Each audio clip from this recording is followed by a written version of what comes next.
जय माता दी मित्रों, मैं अन्नपूर्णा अपने चैनल पर आपका स्वागत करती हूँ। आशा है कि आप सब खुश होंगे और स्वस्थ होंगे।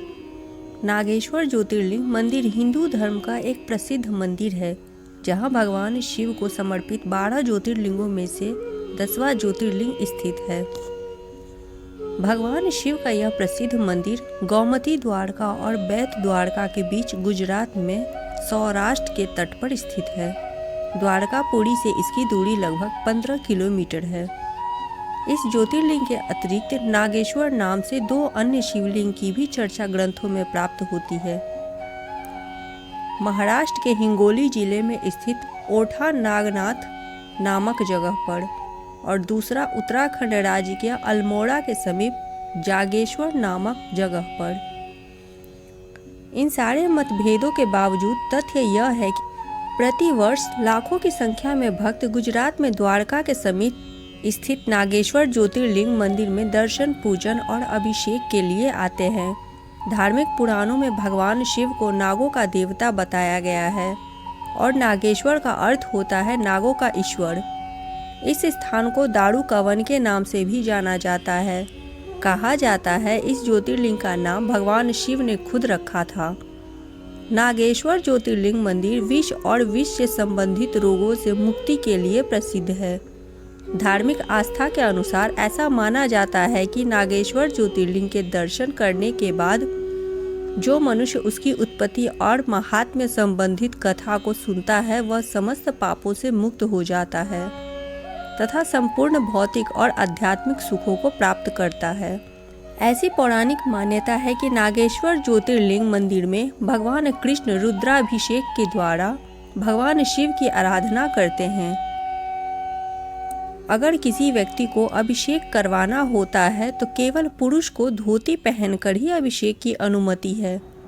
मात्र दर्शन हेतु कोई भी पुरुष व महिला भारतीय पोशाक में गर्भगृह में जा सकता है। यहाँ की एक और विशेषता है कि यहाँ पर अभिषेक सिर्फ गंगाजल से ही होता है तथा अभिषेक करने वाले भक्तों को मंदिर समिति की ओर से गंगाजल निःशुल्क मिलता है। नागेश्वर ज्योतिर्लिंग से जुड़ी हुई पौराणिक कथा भी है। आइए इस वीडियो के माध्यम से हम जानते हैं। नागेश्वर ज्योतिर्लिंग की स्थापना से संबंधित पौराणिक कथा के अनुसार एक धर्मात्मा सदाचारी और शिव जी का अन्यायी वैष्णव भक्त था जिसका नाम सुप्रिय था। एक बार जब वह नाव पर सवार होकर समुद्र मार्ग से कहीं जा रहा था तो गलती से उसकी नाव उस क्षेत्र में चली गई जहां दारुका नाम की एक प्रसिद्ध राक्षसी थी जो पार्वती जी से वरदान प्राप्त कर अहंकार में चूर रहती थी। उसका पति दारुक महान बलशाली राक्षस था। उसने बहुत से राक्षसों को अपने साथ लेकर समाज में आतंक फैलाया हुआ था। पश्चिम समुद्र के किनारे सभी प्रकार की संपदाओं से भरपूर 16 योजन विस्तार पर उसका एक वन था जिसमें वह निवास करता था। दारुका जहाँ भी जाती थी वृक्षों तथा विविध उपकरणों से सुसज्जित वह वन भूमि अपने विलास के लिए साथ साथ ले जाती थी। महादेवी पार्वती ने उस वन की देखभाल का दायित्व दारुका को ही सौंपा था जो उनके वरदान के प्रभाव से उसके ही पास रहता था। उससे पीड़ित आम जनता ने महर्षि उर्वा के पास जाकर अपना कष्ट सुनाया। शरणागतों की रक्षा का धर्म पालन करते हुए महर्षि उर्व ने शाप दे दिया। उन्होंने कहा कि जो राक्षस इस पृथ्वी पर प्राणियों की हिंसा और यज्ञों का विनाश करेगा उसी समय पर अपने प्राणों से हाथ धो बैठेगा। महर्षि उर्व द्वारा दिए गए शाप की सूचना जब देवताओं को मालूम हुई तब उन्होंने दुराचारी राक्षसों पर चढ़ाई कर दी। राक्षसों पर भारी संकट आ पड़ा। यदि वे युद्ध में देवताओं को मारते हैं तो शाप के कारण स्वयं मर जाएंगे और यदि उन्हें नहीं मारते हैं तो देवता उन्हें मार डालेंगे।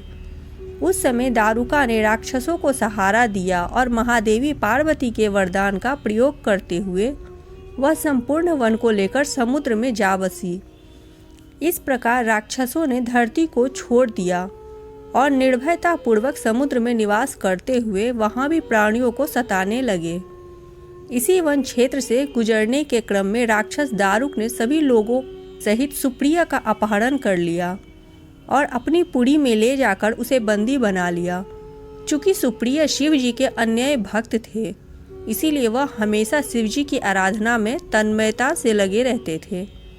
कारागार में भी उनकी आराधना बंद नहीं हुई और उन्होंने अपने अन्य साथियों को भी शिव जी की आराधना के प्रति जागरूक कर दिया। वे सभी शिव भक्त बन गए। कारागार में शिव भक्ति का वातावरण उपस्थित हो गया। दारुक ने जब अपने सेवकों से सुप्रिय के विषय में यह समाचार सुना, तब वह अत्यंत क्रुद्ध होकर उस कारागार में पहुंचा। सुप्रिय उस समय भगवान शिव के चरणों में ध्यान लगाए हुए दोनों आंखें बंद किए बैठा था। उस राक्षस ने उसकी यह मुद्रा देखकर अत्यंत भीषण स्वर में उसे डांटते हुए कहा, अरे दुष्ट वैश्व, तू आंखें बंद कर इस समय यहाँ कौन सा उपद्रव और षड्यंत्र करने की बातें सोच रहा है।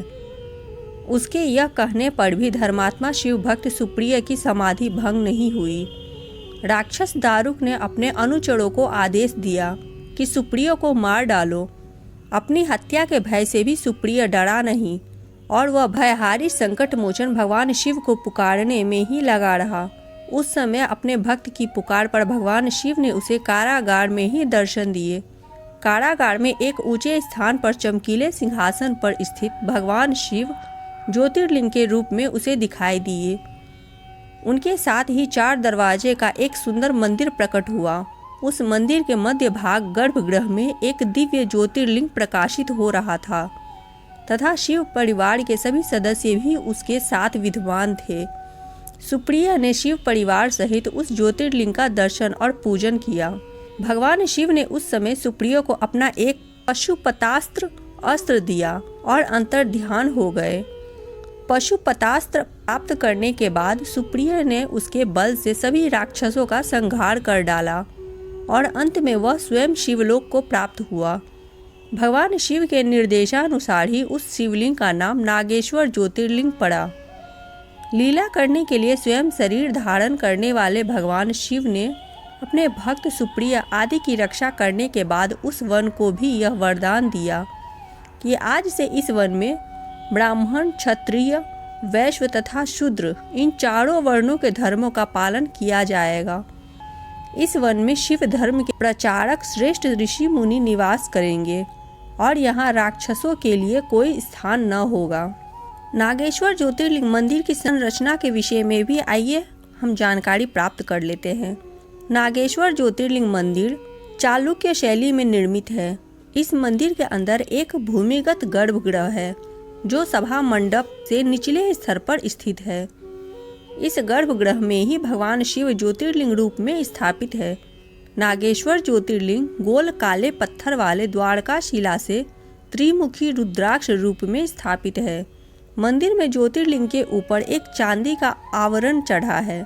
ज्योतिर्लिंग पर ही एक चांदी के नाग की आकृति बनी हुई है। ज्योतिर्लिंग के पीछे माता पार्वती की मूर्ति स्थापित है। नागेश्वर ज्योतिर्लिंग मंदिर के परिसर में भगवान शिव की ध्यान मुद्रा में एक बड़ी ही मनमोहक अति विशाल प्रतिमा है। यह मूर्ति 125 फीट ऊंची तथा 25 फीट चौड़ी है। नागेश्वर ज्योतिर्लिंग मंदिर के पुनर्निर्माण का कार्य 1996 में करवाया गया था। नागेश्वर मंदिर के पट हर सुबह 5 बजे से 9 बजे तक खुले रहते हैं। भक्त सुबह 6 बजे से दोपहर 12:30 बजे तक और शाम को 4 बजे से रात के 9 बजे तक नागेश्वर ज्योतिर्लिंग के दर्शन कर सकते हैं। शाम 4 बजे श्रृंगार दर्शन एवं 7 बजे शयन आरती होती है। ये रही मित्रों नागेश्वर ज्योतिर्लिंग से जुड़ी हुई महत्वपूर्ण जानकारी व पौराणिक कथा इस वीडियो के माध्यम से हमने आपको सुनाई है। वीडियो पसंद आई हो तो वीडियो को लाइक अवश्य कीजिएगा। चैनल पर पहली बार आया है तो चैनल को सब्सक्राइब कर दीजिएगा। साथ ही अपने मित्रों के साथ भी साझा कीजिएगा ताकि उन्हें भी महत्वपूर्ण जानकारी मिल सके। अब मिलते हैं ऐसे ही महत्वपूर्ण जानकारी व पौराणिक कथा के साथ अगले वीडियो में, अगले सीरीज में। तब तक के लिए जय सिया राम।